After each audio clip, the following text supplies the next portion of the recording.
All right, did some ballistic testing today using clear ballistics gel block. The shooter's block, it's a 20-inch block that is 10% ordnance gel that has been calibrated to FBI standards and is certified to be calibrated to that. I was running my Contract Overrun SiG M17 with a 4.7-inch barrel, and I was comparing both the 124 grain and the 147 grain, both in standard pressure, Federal HST. I decided not to do the plus P just because I know it's going to be pushing faster, and faster is not necessarily good. If you're going too fast, it's not going to penetrate deep enough. So the standards for FBI penetration is they do award points on your penetration depth. 1 point is awarded for a penetration between 0 and 11.99 inches, 8 points for between 12 and 13.99 inches, 10 points for between 14 and 15.99 inches, and 9 points for between 16 and 18 inches, and finally 5 points for penetration greater than 18 inches. So basically you want to be able to reach out, expand, touch organs, and not over-penetrate so that you're not killing little Timmy next door. Is kind of the idea there. Their expansion score is basically the best score you can get is if it expands to 0.62 inches or greater. All of these conditions, I think I've met that standard except for at, let's see, even at 50 I got that. Heavy clothing on the 124 grainer I got 0.59, so it didn't get like the perfect score on the 124 grain there. Everything else did, and every other condition that I did. So the test I did is bare gel in 10 feet for that penetration and expansion. Then the heavy clothing, and the idea is that you're going through 4 layers of clothing. You have 1 layer of denim, 1 layer of Polartec Fleece 200 material, a heavy t-shirt, and a light t-shirt that you're putting in front of the gel block. And the idea is if it clogs the hollow point, I guess on a lot of projectiles out there, it will just act like a ball round and just not expand and just penetrate, you know, a lot deeper than probably the gel block and get lost out into space or into little Timmy maybe. And then I did bare gel at 50 meters, and the reason I went with 50 meters is I just wanted to see if these rounds could go the distance with the Army's published max effective range for this pistol, which is 50 meters. So I went with defensive range and then also the max effective range, and surprisingly enough, these rounds performed extremely well in all of those conditions. I'll go to the testing portion now. 124 grain HST out of an M17.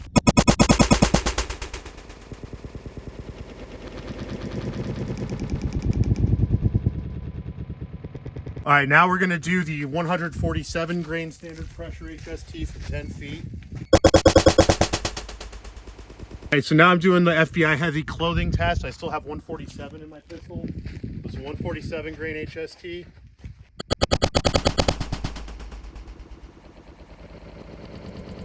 All right, so 124 grain standard pressure HST with the heavy clothing test.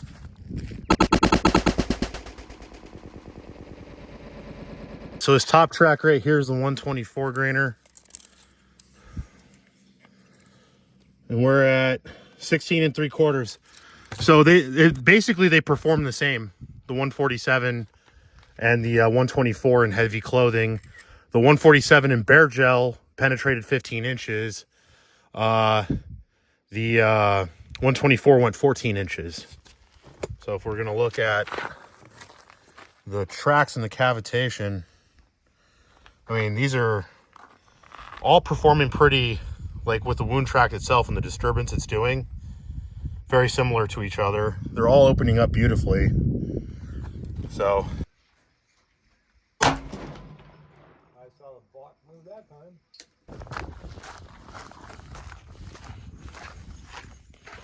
oh yeah, I do have another projectile right here, and it's about 15 inches. I didn't bring my measuring tape. Looks like it opened. It opened. It did. Yeah.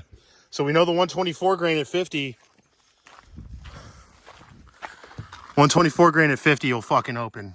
All right, so now I got that gel block at 50 meters. Have my M17 here on a rest, and I'm running 147 grain HST. Gonna see if this guy can open up at 50 as well, because that's the question. So far at close range, This 147 is badass. It's definitely outperforming the 124 out of my particular barrel. Okay, so I'm at 50 meters. Looks like I hit it in the same spot as my 124. So you can kind of see, no one get a good angle. One's backwards and one's forwards. I can't really tell which one is which just by looking right now. They're both opened up and they're both about a little under 15 inches, like 14 3/4. So they performed about the same. So my conclusion after this test is that the 147 grainer is the superior round. All right, so here are my results. Here are my recovered rounds from my gel test today. So up top, I have the 124 grain and the 147 grain Federal HST. This is the bare gel from 10 feet, the heavy clothing from 10 feet, and then the bare gel from 50 meters. Looks like I got expansion on all tests. Everything was reliable on them. So I have the 124s here on the left and the 147s. So at 10 feet, I got 14.1 inches of penetration with this guy, and this thing expanded at the widest point to 0.6725 inches. And that's what it looks like. Nice little death flower in 124 grain. Now on the 147 grain, I had 15 inches exactly of penetration, and this guy expanded at its widest point to 0.665 inches. So looks like I had slightly better expansion on bare gel with the 124 grain, but I had better penetration with the 147 grain. And looking at the FBI test standards, kind of like 15 inches of penetration is kind of that sweet spot. 12 and 18 is acceptable. There's like a scoring system that I went over when I first started this little video series, I guess. So the 147, in my opinion, did outperform just because of the penetration plus expansion. It's kind of negligible. That literally it is a hundredth of a difference, more or less, on the expansion between the two. Now in the heavy clothing, so that is a layer of denim, a layer of Polartec 200 fleece, heavy t-shirt, and a light t-shirt that these had to pass through. The 124 grainer, they both penetrated the same, 16.75 inches. This guy expanded to 0.5915 inches at its widest point, and you can see there's a little denim still in there. And this is a 124 grainer. The 147 penetrated to 0.6470 inches with the same amount of penetration. So they performed pretty much the same penetration wise, just I got more expansion out of the 147 grainer. So the bare gel at 50 meters.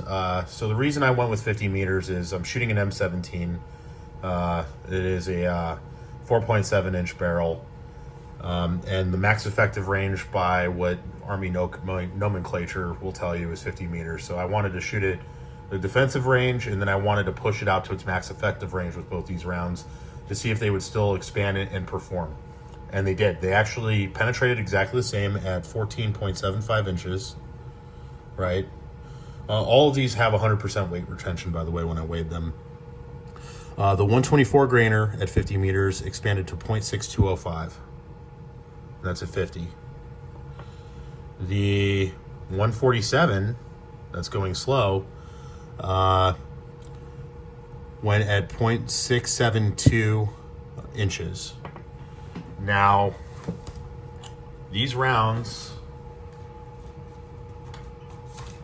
in feet per second, see if I have this up right now, out of this barrel, the 124 grain HST averages 1,204 feet per second with a 5.96 feet per second standard deviation and a power factor of 148.